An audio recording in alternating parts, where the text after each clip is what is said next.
मैं बहुत गरीब था। मैं एक औरत के घर काम करता था। एक दिन मेरी मालकिन अपनी बेटी के साथ एक रात गुजारने 5 लाख की ऑफर दी। 5 लाख की रकम सुनकर मैंने फौरन हाँ कर दिया। जैसे ही रात हुई मैं मालकिन की बेटी के कमरे में गया। उसे देखकर मेरी आंखें फटी की फटी रह गईं, क्योंकि वह तो राहुल, एक 23 साल का दुबला पतला मेहनती लड़का, दिल्ली से भागकर शहर के एक पुराने मोहल्ले में आकर बसा था। वह एक दुकान पर काम करता था और वहीं से जोड़तोड़ तोड़कर अपने लिए एक छोटा सा कमरा किराए पर लिया, वो भी रमा देवी की हवेली के पीछे बने नौकरों के क्वार्टर में। रमा देवी उस हवेली की मालकिन थी। राहुल की आंखों में कई सपने थे, लेकिन जेब में सिर्फ फटी हुई डायरी थी और 2 जोड़ी कपड़े थे। हर सुबह वह जल्दी उठकर नल पर पानी भरता, पुराने पंप से नहाता और फिर मजदूरी के लिए निकल जाता। रमा देवी को उससे काम करवाना अच्छा लगता था। वो तेज, ईमानदार और चुपचाप रहने वाला लड़का था।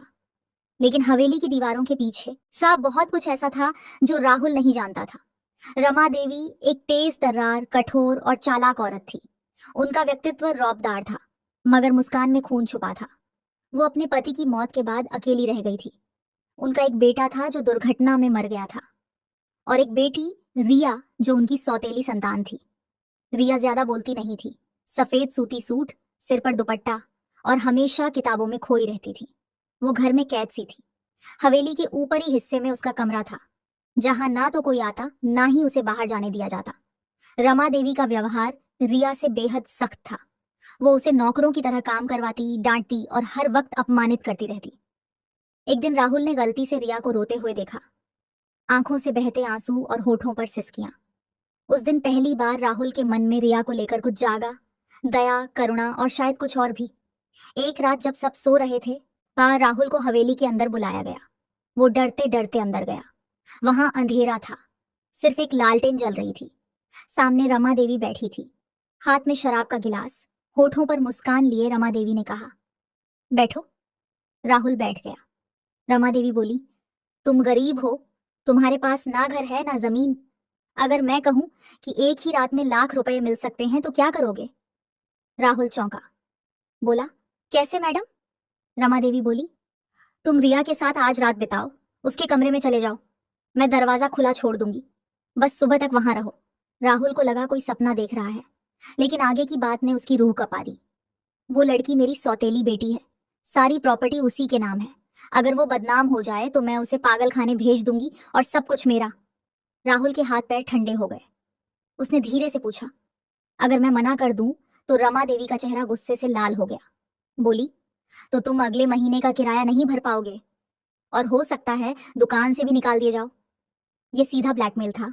राहुल ने कुछ नहीं कहा, बस सिर झुका लिया और वहां से निकल गया। उस रात राहुल सो नहीं पाया। एक ओर थी 5 लाख की मोटी रकम, जिससे वो अपनी जिंदगी बदल सकता था, माँ बाप के नाम की जमीन छुड़ा सकता था। और दूसरी ओर थी एक मासूम लड़की की इज्जत, जो उसकी नजरों में कभी नजरें उठाकर भी नहीं देखती थी। सुबह होने से पहले उसने निर्णय ले लिया। अगली शाम को वह रिया के कमरे की ओर बढ़ा, लेकिन गलत इरादे से नहीं। कमरे में हल्की पीली रोशनी थी और रिया खिड़की के पास बैठी थी। उसने पीछे मुड़कर देखा और सहम गई। क्यों आए हो? वो कांपती आवाज में बोली। राहुल ने धीरे से कहा, डरो मत, मैं तुम्हें कुछ नहीं करने आया, बल्कि तुम्हें एक बात बताने आया हूं। उसने सारी बात रिया को बता दी। रमा देवी का सौदा। रिया के चेहरे पर जैसे सदियों से रुका तूफान फूट पड़ा। उसने फूट फूट कर रोना शुरू कर दिया।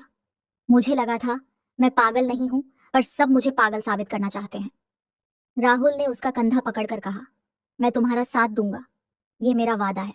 अब दोनों ने रमा देवी के खिलाफ सबूत इकट्ठे करने शुरू किए। रिया ने बताया कि हवेली में ऊपर एक पुराना कमरा है, जिसमें उसके पिता की पुरानी फाइलें और वसीयत रखी गई थी, जिसे रमा देवी ने बंद कर दिया था। राहुल और रिया ने आधी रात को उस कमरे की कुंडी तोड़ी। अंदर धूल भरे कागज, वह फाइलें और एक ऑडियो रिकॉर्डर मिला, जिसमें रिया के पिता की आवाज थी। मेरी सारी संपत्ति रिया के नाम है। रमा देवी मेरी पत्नी जरूर है, लेकिन अब उस पर भरोसा नहीं रहा। ये फाइलें अगर कोर्ट में जाती तो सारा खेल पलट सकता था। लेकिन इसी दौरान रमा देवी को शक हो गया कि कुछ चल रहा है। उन्होंने राहुल को हवेली से निकालने की धमकी दी और रिया को एक बार फिर धमकाया। राहुल ने एक और योजना बनाई। उसने रमा देवी के पुराने नौकर से मुलाकात की, जिसका नाम था रामू काका। वो अब गांव लौट चुका था। काका ने एक दिलचस्प बात बताई। बाबूजी के मरने से एक रात पहले उन्होंने अपनी वसीयत बदली थी। पर वो फाइल कभी सामने नहीं आई और उसी रात उनका एक्सीडेंट हुआ था। यह जानकारी अब एक नई दिशा दे रही थी। राहुल ने अब एक स्थानीय वकील से संपर्क किया, उन्हें सबूत दिखाए, ऑडियो क्लिप सुनाई और कहा, बस आप हमें कोर्ट नोटिस दिलवा दीजिए जिससे हम इस हवेली की वसीयत फिर से खोल सके। वकील साहब चौंक गए, लेकिन बोले, अगर तुम कोर्ट में रिया की मानसिक स्थिति प्रमाणित कर सको और यह साबित हो जाए कि वह मानसिक रूप से सक्षम है तो सब कुछ पलट सकता है। इस बीच रमा देवी ने रिया को घर में बंद कर दिया, उसे खाने पीने से भी रोक दिया। उनका मकसद था अदालत में यह दिखाना कि रिया मानसिक रूप से पागल है और अब भी अपने पिता की मौत की बातें करती है। लेकिन राहुल ने पुलिस में शिकायत दर्ज कराई, मेडिकल चेकअप की अर्जी दी और कोर्ट के आदेश पर रिया को बाहर निकाला गया। अदालत में जांच बैठाई गई, रिया का मेडिकल चेकअप हुआ जिसमें साफ था कि वो मानसिक रूप से बिल्कुल स्वस्थ है। अब रमा देवी की दुनिया ही हिल गई। सुनवाई के दिन अदालत में सब मौजूद थे, वकील, पुलिस अधिकारी, राहुल, रिया और रमा देवी।